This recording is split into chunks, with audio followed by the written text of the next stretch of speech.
and I think this applies a lot to entrepreneurs, where are the people who you're listening to, are they on your team or not? Because if they're not on your Mm, team, maybe we don't listen to them, and that would be like a yeah. heart center question.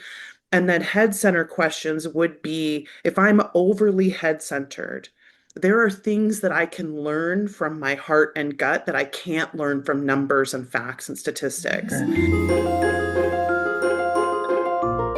Becca just commented on my background. We've got the woody, dark, and we're going to say important shit here. There we go. There's my intro. I just did it because I think that's what we're going to do. I'm Bradley Charbonneau. I'm with Becca Syme today, and I'm thrilled to be talking to you, Becca. And we just a super, super brief. Our connection came from, because we're going to talk about this stuff today. Our connection, our real connection came from Dublin, Ireland, where this is where we first met in person, at least. And we had this just sort of irreplaceable, non-copyable again, uncreatable day, which we couldn't create and we can't recreate. And that in person, I want to get into that today. This, what did we do? We had in person, we had connection, we had smaller group, and we had fun, and it was all very like serendipitous and spur of the moment and beautiful like that. So Becca, so I'm going to let you introduce yourself because you have like so many hats and titles that I can't even keep up with them. And I have way too many things I want to talk about today. But I also really want to talk about your Kickstarter, of course, because that's kind of your thing at the moment. So welcome, Becca. Nice to have you. Yeah, thanks for having me. My joke about myself is that I sort of claim to fame in the domain that I'm in is that my original book was Dear Writer, You Need to Quit. So I became the quit coach. So my specialty is in knowing what to quit, when to quit, why to quit, sort of how to be good at quitting, which is kind of a weird Wow. thing to be good at because I think quitting gets this nomenclature of like badness, like, oh, don't quit, don't quit. But I'm like, Yeah. no, no, no, quit things, like quit stuff that's not good for you. And especially quit things that aren't working or aren't helping. Like, so let's get those out of the way very quickly. And I got into this place because I had been coaching like a high volume originally of nonprofit people, business Oh, people, and education people originally. And then I started writing novels. And so naturally wow. started kind of sharing the things that I had learned in those spaces with the people that I was like they were my colleagues at first. And Ah, they would ask me questions like, well, somebody told me I should be doing this. And I'm like, oh no, don't, like, you should not be doing this. But they had never run a business before. They were not entrepreneurs, like they were really writers. And so they had a lot of questions about kind of how to organize things in their professional and business life. And because my background, I'm a Gallup-certified CliftonStrengths coach. I had been doing consulting, especially with nonprofits, like turnarounds, like how do we take this business that isn't working great or this nonprofit that isn't working great, and how do we kind of streamline it, make it more effective, make communications more effective, et right. cetera. And then I worked in the nonprofit arena myself, and I was a nonprofit executive Ah, director at 24. So like I have this kind of background of I care a lot about seeing us be effective, like do only the things that bring us the rewards or the responses, which is how I got into Clifton Strengths, and then okay. got kind of obsessed with how people are successful, and Uh-huh. why they are successful at different things. And that's kind of how I landed in the place that I am now, helping authors know what to quit, what to keep, and what to question. Yeah. Yeah. This whole, I like that you gave it a little caveat, like quit has a bad rap, like, oh, you're a quitter, and oh, you gave up, or there's, so I'm kind of an English nerd, and like, there's like give up and give in, and there's a tiny little word difference in there, and they're so different. But when you say quit, because so my recent series is called Now What? And Hmm. it's about big changes. And we were just talking about our mutual friend Janet, right? And how she went from Huge change. yes, she went huge change.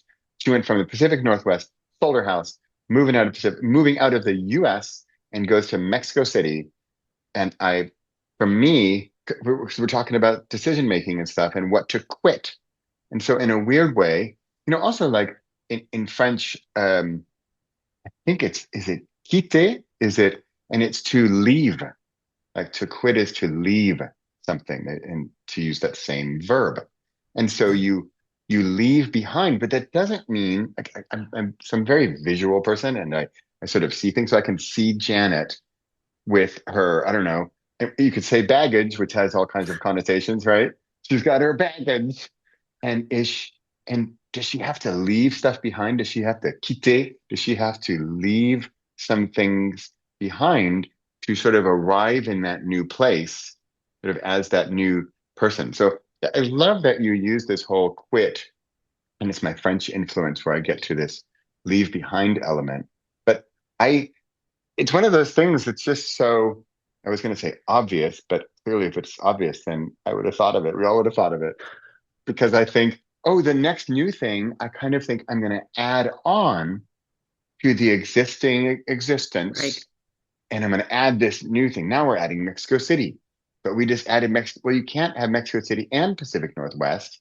I mean, I guess you could live in both places, or whatever, but it's kind of, you're just, I can, and again, visual me, I'm like, I seeing a mountain of luggage, and you're saying quit. So you're saying, uh, and how do you define quit?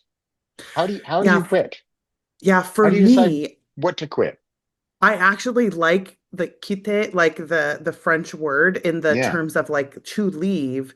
To me, quitting is not a giving up, right? It's not a Uh-huh.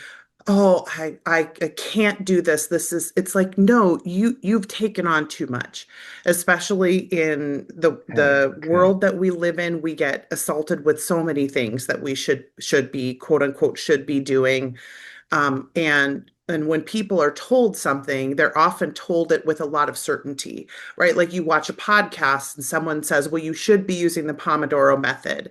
And they're Uh-huh. so certain that you feel like you have to listen to them because you believe, and you don't understand that you do this, but you believe that certainty and correctness are a relative Um, scale that go up when each other increase, right? So, like, if you are very certain, clearly you must be very correct also. That's what we biologically want to be true. So yeah. if I hear you say something to me with certainty, my response is like, oh, what's my certainty level like about that thing? If I have Yeah. not heard of the Pomodoro and everybody talks about it and it feels like something that's really beneficial for other people, then I start to be in certainty correct equals correctness land, not realizing, and this is so important, not realizing that certainty and correctness have an inverse relationship to each other in the sense Wow. that you can be completely and totally certain and absolutely incorrect. Like you can be 100% certain and 100% incorrect. But the problem is, for me, I can be 100% correct and 100% uncertain. So I can be believing the correct thing about myself, having the intuition that is actually right about what I should be doing. But because my certainty is low and lower specifically than someone else's certainty, I now believe that I'm doing it wrong or that I must be thinking incorrectly about it because somebody else is so certain. But it's primarily because our biology doesn't allow for the difference between the certainty and correctness scale the way it actually exists. Our Yeah. biology would be much more comfortable if certainty and correctness increased with each Yeah. other. Yeah. So we get into this space where we listen to content or we Mhm. read books or we take workshops and somebody says they give us statistics. They say we I have this thing in my practice where we say don't make brown-haired Daniel babies out of things Uh-huh. because when you make a brown-haired Daniel baby, somebody tells you that Daniel is the most popular name among brown-haired babies. Something like 90% of Daniels have that are born have brown hair. Right. So I now have a brown-haired baby, and I'm like, okay, this statistic that I know says I should name my baby Daniel because my baby has brown hair. Wow. Wow. But I know that's not how baby naming works because I've seen thousands of babies named before. are. Yet when somebody tells you that you should be on TikTok, because 90% of the most successful influencers are on TikTok, you're like, oh, I better be on TikTok because these people are telling me Yeah. Yeah. statistics that have some kind of meaning. So essentially, we make brown haired Daniel babies out of things that we just don't understand enough about the context to know they're not true, but we ignore our own intuition about something, which might, by the way, be 100% correct, that you should just be quitting listening to this particular person because they're not aligned with you, but you don't know enough about certainty and correctness and their inverse relationship to be able to say no when you hear the certainty. And so, a lot of what I do in my practice and in my business, even just in my podcast, is trying to help people understand what's really going on underneath some of those systems so that you can hear, like, why might someone say this? If someone believes with a lot of certainty that you should go on TikTok, let's take an objective look at that success and see if that's really going to be replicatable for you. But people don't do that. They're just like, oh, so TikTok, okay, gotcha. Like certainty equals correct, Yeah. right? Yeah. Yeah. So we just don't know enough about our own biology to be able to say no to people who are very certain. Okay, this is so coincidental that we're talking about this because when we met in Dublin, Ireland, which I keep talking Yep. about, that I remember a Sunday morning because I gave a talk and it was way too early for people, and I talked about decision making and I talked about mind, heart, and gut Yep. because I'm seeing very similarities in what you're saying because I had like the mind, the analytical guy. I even have like these characters. I've got The like this Dutch, characters, I yeah, remember. the Yeah. Dutch German guy who's very like analytical is like, we must do it this way because this is what the rule book says, right? And then there's like the French The heart, French heart guy. yeah, Yeah. and so that's all passion and love. And then there's the Henri. gut, yeah, yes, wow, remember. And then there's Mark, the Marcus, yeah, or no. And uh, Henri was the French guy. yeah, Yeah. Henri, and then the gut is go, like Yes, go. Go, because he's Geau. because he think oh my wow, you're such a good memory. Yeah. Because he wants to call himself Go like Go because he's sort of like a California surfer dude. But the influence, and here's again the influence between the three, among the three. But the French guy says, no, that's way too, simple. Go, we're gonna spell it Geau. And so who listens to who? Because what if correctness guy Martin, that was his name, Martin. Oh Because yeah, I yeah, did M, I Martine. did the very much into alliteration. Mhm. So M for mind and Martin. And so let's say he's got all the statistics and all the numbers, and he said, okay, I'm talking about the same topics again. And he says, we should not move to Mexico. That makes no sense. We should stay in the Pacific Northwest because this is where we're from, and all that other stuff is too much change and craziness. And what are you doing? And then the heart says, but I love Mac. I want to try it. It's adventurous. Let's who knows what kind of excitement and fun there might be. And then goes like in the line buying a ticket, right? Because Yeah. he takes action. And so with your correct, there's the certainty and the correct. Like how because I have these guys like arguing, Hmm. and how do you then it's like herd the cats? Yes. How do you balance your own, like you were like talking in graphs? How do you Hmm. balance it to make the decision? So sometimes the answer is that each person is a little bit different in which of those three, like to use the Enneagram, for instance, has three centers with Hmm. the head center, the heart center, and the gut center, and very similar kind of methodology, right? So when we use Enneagram, which we use both strengths and Enneagram in the Yeah, BFA, yeah. but when we talk about that, it's everybody has one of those three that is more active than the others, Ah, okay. right? So if you understand about yourself, like I'm always go, I'm always acting. And so Yeah, I need to probably stop and listen a little bit more to the yeah. people who are giving me some intelligence and statistics and figures, or I'm willing to pay the consequences of what happens when I listen to my gut all the time. And if I know I'm a heart center person where I'm always being very influenced by how everyone feels and the impact on everybody, then I may want to slow down and wonder if Is there some old coding that's going on here that's making me be overly influenced by other people? Are the people Mm, that I'm worried about, do they have my best interest at heart, right? We talk, and I think this applies a lot to entrepreneurs, where are the people who you're listening to, are they on your team or not? Because if they're not on your mm, team, maybe we don't listen to them, and that would be like a yeah. heart center question. And then head center questions would be if I'm overly head centered, there are things that I can learn from my heart and gut that I can't learn from numbers and facts and statistics. Okay. Yeah. And that Yeah. is just the fact that all statistics can be manipulated, right? Like the brown haired Daniel babies is one example. Yeah. Yeah. Like I could use that 90%. Daniel is the number one name, has the highest percentage of brown hair like namesakes. And I Right. could use that as a way to try to convince a whole bunch of people that they should name their brown haired babies Daniel. Hmm. And it would be a bad thing for me to do because that's not what those statistics are made for. Those statistics are descriptive and not prescriptive. So it is just a description of Oh, the state of interesting. the world. It is not a prescription for happiness or Yeah. success. And too many people who are head-centered don't understand that that's the purpose of most statistics. Most statistics are just describing the state of life. They're not actually prescribing the way that we should be acting. But if you Hmm. don't listen more to your heart and your gut, then you are not like you're out of balance in one of those spaces. So I think the goal is to know yourself. That's always my first Hmm. step. Do Yeah. you know where you tend to be more out of balance in that way? And do you know where you might have a special gift? Like there are people who are extremely gifted in one of those three centers, and then they should be leaning into it because the more they lean into it, the more it refines itself in how they make decisions. And the more that head center becomes more wise, and the more the heart Yeah. center Yeah. becomes more smart, and the way the gut center becomes more intelligent, right? So yeah, knowing yourself, I think, is the first step.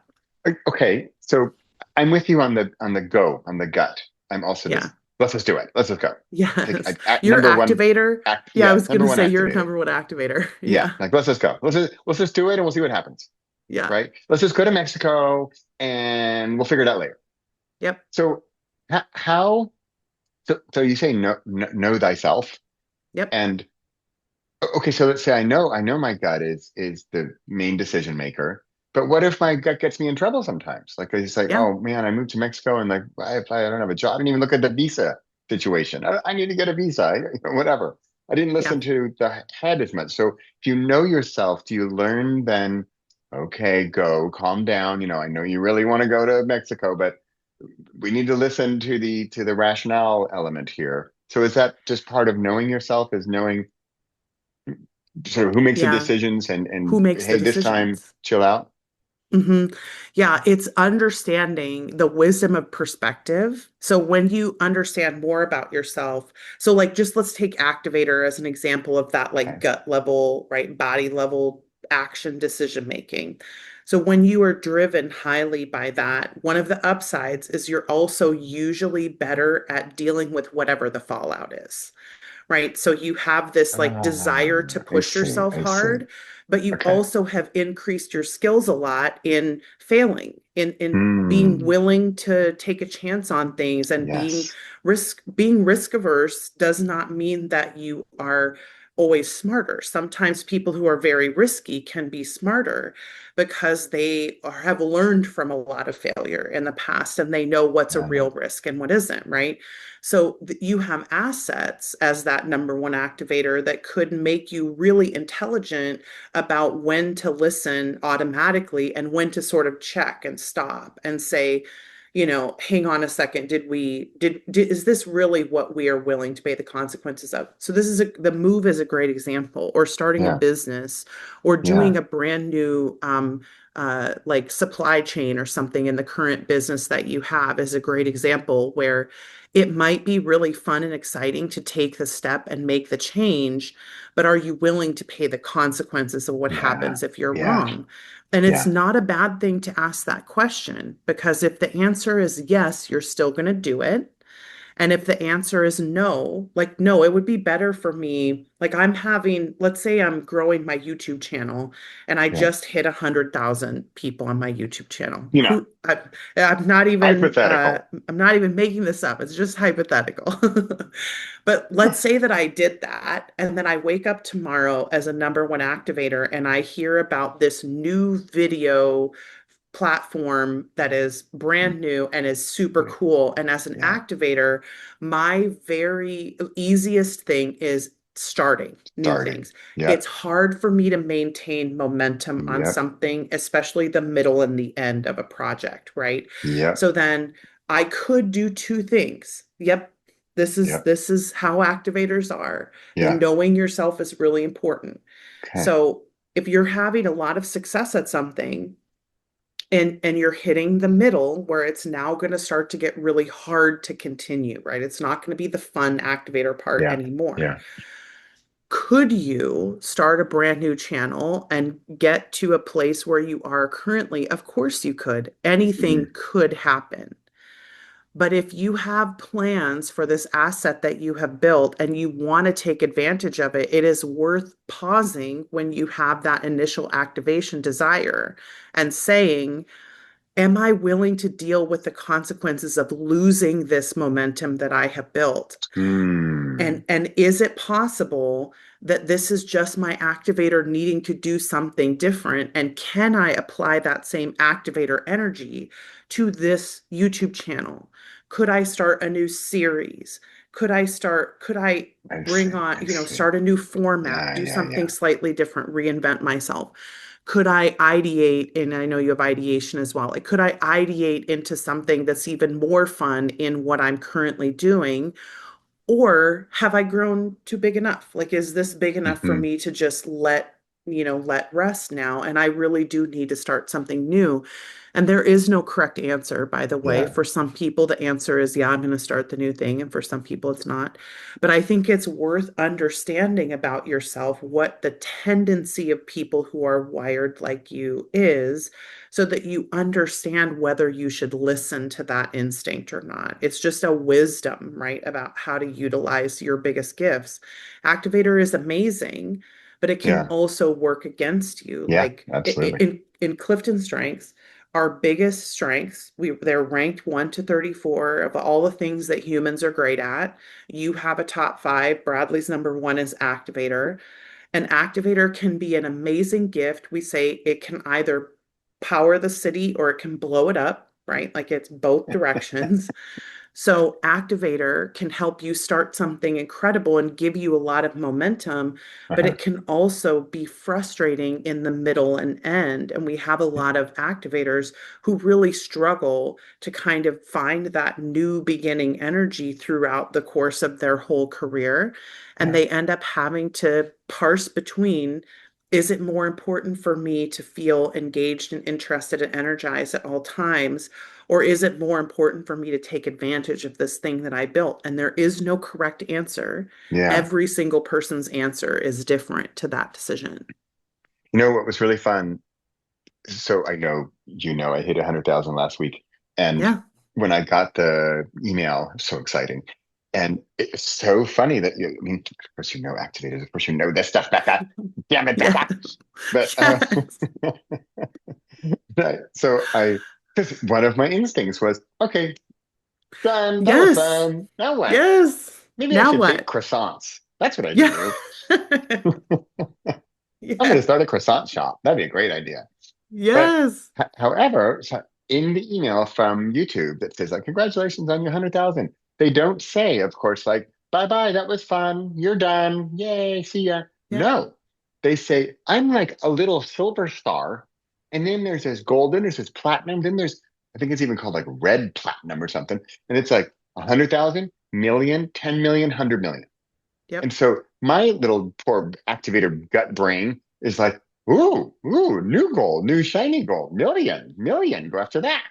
Love And that. so I love it, that though. yeah, that really helped me because Yep. part of me thought Yep. like, because I've been working at this, it's been like 8 years. It took me 6 years of not trying to get to 100 subscribers. Then it took me 1 year really trying to get to 1,000. That was the hardest. Then it took me one more year to get from 1,000 to 10,000. Then it took me one more year to get from 10,000 to 100,000. So Yeah. it's just it's Yep. really a hockey Because you stick. narrow in on who you are really for. Like as Yeah, you get bigger and bigger and bigger, you narrow in on your avatar, right? So it makes yeah, you easier to show to new YouTube people. yeah. And what's really cool about that is with activators who are writers, we often say like don't focus on the 100,000 word novel. Focus Uh-huh. on 10 separate 10,000 word Uh, mini like Interesting. scenes, almost like an Yeah, episode, right? So yeah, you finish one that's really exciting and fun, and then you're like, what do I change to make it fun again? And then you make it fun yeah, again. And I yeah. think a lot of people, when they hit these pieces of their personality that are struggles for them, right? Like all activators struggle unless they have other personality traits that complement it. But most activators struggle with finishing because Yeah. they're really good at starting. And we call activator the ready, fire, aim strength, Oh right? yeah, So like they always are firing before they're yeah. aiming and they're really If excited aiming to at all, start. why If bother aiming aiming? at Just all, fire more. sometimes ready, fire, ready, fire, ready, fire, and Yeah, sometimes yeah. not even ready, just fire, you know? Yeah, especially for number one. But what's cool about that though, I'm yes, sorry, but that's I so know. spot on. You can Forget say ready, damn forget it, aim. Becca. Just fire, fire, fire, fire. Yeah. That's so good. That's the most activator thing ever. What's funny is that so Bradley's number one, right? So it's your Clearly, biggest, best trait that you have. There right. are people in the world where activator is their 34. So it is the Oh, thing that wow. drains them the most. It's the hardest for them. They can't do beginnings. They don't like starting new things. They don't like moving. They don't like change. So, like, there are people, this is how diverse and wonderful and wide the world is. There are people who your biggest and best and most amazing trait is the thing that's the hardest for them to Yeah, reach for. yes, So yes. like you end up usually married to those people, by the way, which is, Okay. kind of just the fun of life. But what's interesting about it too is that we can learn some of that from each other. Like if I'm around a high Mm, activator, yeah, I can get really excited about starting things just from like an empathetic space because I'm listening to Bradley talk about starting and moving right. and catalyzing. Yeah, And that can make me get excited about it even if I don't have that trait. yeah. So like the Wow. traits Wow. are strong and they're gifts and they're incredible. And also like your activator is a gift to other people. Yeah. So That's a yeah. wow. You actually just really helped me understand. I had I first had a program called How to Write Your Best Book Ever, but for nonfiction book authors, right? And it was terrible because we all were perfectionists and we never got it done. And we're gonna procrastinate until kingdom come. And it was a bomb. And then like jokey, funny stand-up improv guy over here, I'm like, okay, scrap that idea. I know what we're gonna do. We're gonna do how to write your worst book ever. Yeah. And it was a total like satire.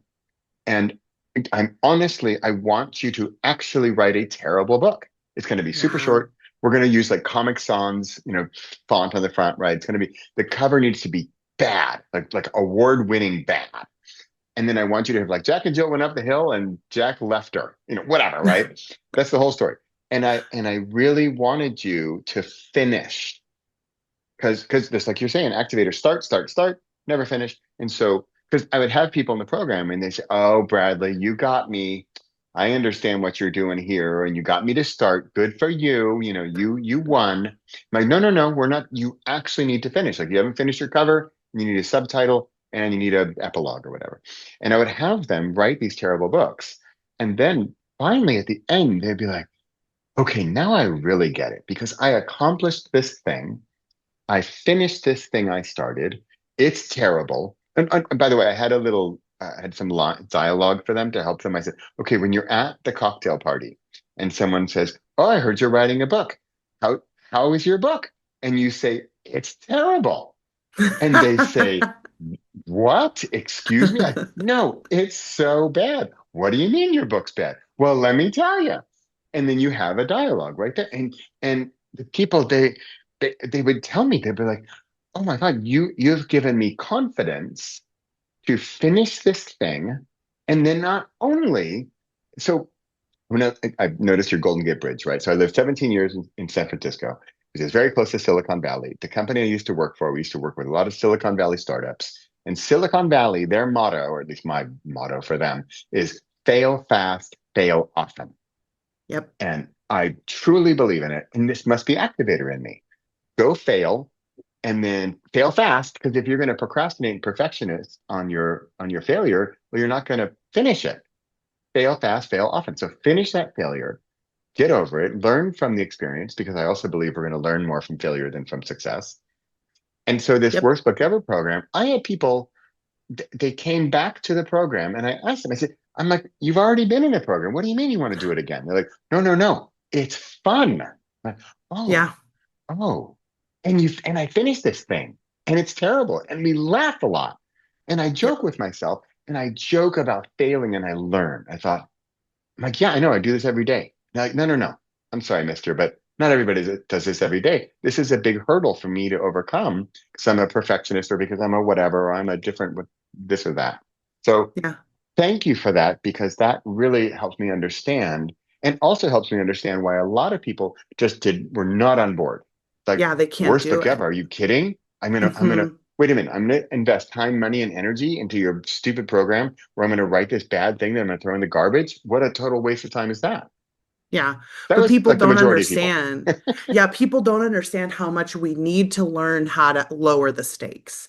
Like Yeah, that's yeah, essentially what you were doing. And so when we're talking about quit, right? Like what are yeah. we quitting? You're teaching people how to quit raising the stakes on themselves because so often Okay, we yeah, yeah, end yeah, up yeah. raising the stakes so much that we can't do the thing. Like we have to make the perfect Mm, video. We have to yes, write the yes. perfect sentence, opening sentence. We have to do the perfect thing and there are places where, from a personality perspective, that can be beneficial for certain types of people, where they legitimately are here on earth to write perfect things and do perfect things. Okay, Like there are yeah, people yeah, like that here, but it's not a high percentage of people. So, like most of us would be better served learning how to quit raising the stakes on ourselves, especially because, and this is like one of my like pet project things is mm, talking to people about their biology, especially because we don't realize that most of the reason we raise the stakes has nothing to do with what's actually going to happen. It has nothing to do with the reality of what you're perceiving in the future. You are not correctly guessing the future. You are not going to die if someone doesn't like your book or yeah, nobody yeah. buys your product or you do a failed YouTube channel. Like you're not going to Right, die, but your right. body thinks you will. So it keeps raising the stakes of you releasing it or starting it or doing the thing. And what activators teach us, essentially what Bradley's program would teach you, is to say, stop raising the stakes on yourself and do the thing so you can show yourself you can do the thing and it's not dangerous to do the thing because you don't know that your body is subconsciously raising the stakes to the point where you think your whole Yeah. life is at Yes, stake yes, if you yes, fail yes. at this. And it's just not. That's an old tape. We need to talk back to it, Yeah, deprogram it, teach yourself that it's okay to do these things because you don't realize how much of your life is not under your control. Like it is being controlled by your wow. biology and you don't know it. Yeah. Okay. I warned us, you, and I warned me, and I warned that we have way too much to talk about, Becca and I here. Yeah. And but one thing sort of apropos of the moment is your Kickstarter. And Yeah, so yeah, yeah. I feel that we could have an entire other conversation and talk about your Kickstarter. But I know we have like 10 minutes, and I would love to hear, I'm not kidding. I'd love to talk again soon about your Please have Kickstarter me in back more anytime. detail. Yeah, But this would be but great. let's just wrap this up because I think a lot of I mean I haven't done this unconsciously. I know we're talking about your Kickstarter, but I think the core of a lot of this quit is what the exactly the kind of stuff we're talking about today, which I Yeah, find, and also through storytelling and real stories and examples, we learn more deeply, what this topic is we're talking about. But also, yeah, could you explain? So I know you're doing a Kickstarter, and I know not everybody on the planet knows what a Kickstarter is. Can you kind yeah. of explain like what a Kickstarter is, and then what it is your Kickstarter? What is that, and what are you like? Yeah, What's that all about? Kickstarter's like crowdfunding, like GoFundMe for projects that entrepreneurs do. And we at my company, we've done a couple of different Kickstarter projects in the past, which were card decks to help people. The first one was to help people get unstuck. The second one was to help people gamify their energy so they don't burn out. It was called the Energy Pennies deck. We did the stuck list first. And this time we're doing business phases. So, like phases of an author business. And by the way, even if you're not an author, this can help you because the business phases model is the same for every business, like author businesses, Okay. Okay. entrepreneurs, everyone. And it's essentially 5 phases that everyone goes through when they're building a business and understanding how to say no to things that are later business phase things, and then how to say no to things when you're in later phases that are early phase things. So knowing Uh, what the structure of the model that you're in, how systems and success work, and we made a card deck to individualize this for you so that you could get some more kind of like a in your pocket, you have a little Becca being like, don't forget, quit trying to build infrastructure in phase one. You're still in research okay. and development. The goal is Yeah. iteration, right, etc. Um, and it goes along with the book, right? Like there's a companion book to it to explain everything. And then I'm trying the thing like we were going to talk about these pop-up events, Huh? which is that I will organize a pop-up event wherever you tell me to. Like you can pay for the opportunity to pick where I will do a talk at. And any of you who are listening to this can pick this. Like I will go wherever in the continental US, or I think we're doing UK and Germany too as well, because I'm traveling to both of those places to speak for other things.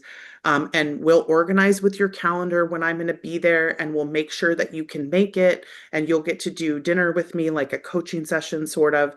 And then we will organize a pop-up event where you Mhm. are so that we can sort of, Becca comes to you. And I did this because we have been doing these in-person events with my community. We've got a big Patreon. I have a YouTube channel as well. We've been doing these in-person events with my community, and they have been the most transformational experiences that we have done because In person, in real in life, right? person, in real Okay. life. Like Okay. Yeah. we just did 2 of them in Las Vegas last week, and we had like 50 people between the 2 events. And we get to do these smaller groups. So you get to really kind of dig into your strengths and understand yourself and how you make decisions.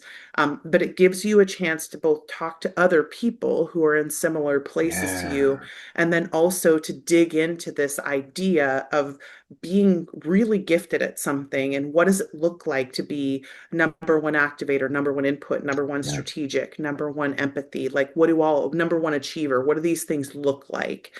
And how do you put them to use for yourself? And I found that these in-person events are so dynamic and creative and interpersonal and connective Mm. that I really just can't stop doing them. So I'm like, I will do where, like, you tell me where to go and I'll go there, and I'll just Yeah. show up and we'll talk about strengths and decision making all day. And then we'll have some good food and call it a good day. So that's part of the Kickstarter as well. It's a top level, the pop-up event of the Yeah. Kickstarter. So You know, we've I know already you talk. funded. We've already Okay. funded. Yay. So yeah. I know you talk a lot about energy and energy pennies. And Hmm. so, like, I could imagine that and tell me what you think, but these in-person smaller events, it's going to quote unquote cost you energy. Becca's like on stage or leading the show or part of the show or whatever. But then, at least in my experience, those events give me energy. I Oh have yeah, yeah. plus energy with the Yep. smaller groups, and it seems like I'm on stage and I'm building and I'm doing and I'm active, but my battery is just being it's like maxed out. It's in Yep. a positive, good way. And Hmm. so, wow, and you are Same. providing that. And so these people, are they this small group? I guess it's not necessarily people already in your Patreon or in your world. Doesn't No, have it'd to be. be It could be. anybody. Yeah, I Okay. mean, it could be people, but it could be anybody. Like I had somebody who purchased one of the pop-ups who wants me to come and do. an event that she wants to open to the whole community. And she lives in a particular community and Oh, I she's like, see. I want to just offer this to my whole community. So could it be not writer focused? And I'm like, of Oh, course. I used to do consulting in nonprofits and education, in business. Like I'm happy to customize this for any group of people you want to. yeah, And I just love doing this kind of stuff. But I also get 100,000 energy pennies from these like yeah, in-person events specifically yeah. because there is something about this static information delivery system that we have on the computer that Uh-huh. just doesn't do justice Yeah. to the dynamic environment of our life. Hmm. Hmm. And what happens when I can be in person with people is, you're listening to this YouTube video, and as you're going along, I'm saying things. You're like, what is this? What's that? How does this? Well, I have a 25 activator. What does that mean? I have a 17 strategic. What does that mean? And when I'm in person, we can stop and we can talk about Wow. that, and you can get your questions answered and you can feel like a part of the experience. And then it helps you have a better experience with utilizing the tool, specifically with strength. So I find the in-person events to be a million times better. Than Yeah, anything I've ever done, even from stage. I would rather do a 25-person event than do 25,000 people in an arena because I just love that seeing everybody feel empowered and learn the tool and leave feeling like they could transform themselves afterwards because I think this tool is just so powerful and so yeah. dynamic. But that's Yeah. amazing, like what you just said. Like if they're watching this thing, it's a monologue. And I'm like, oh, I have a question about that right there. Could we Yep. pause? No, we can't pause. It's a video. But if it's a smaller group Yeah. and you could say, hey, wait a minute, I'm 25 activator, and then pause because small group and you're there for them and say, well, let's discuss that right now. Like Yep. that's And it just might help amazing. them to understand, like, why have I always struggled with this thing? And oh, I'm hearing about this thing that this particular so the one thing we haven't talked about that I think is important with understanding strengths is just Uh-huh. how big the difference is when you have something really high.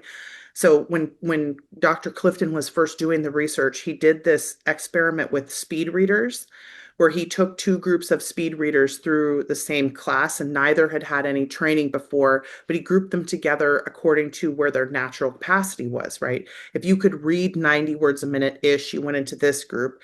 If you could read significantly better than that, like 350 was the median in that group. So they Okay. already started out very different. One was average, one was already above average with no training. And they went through the same speed reading class, and the average group went from 90 to 150, which was a good change, but it kept them inside the average zone. The above average people went from 350 to 3,000 words a minute.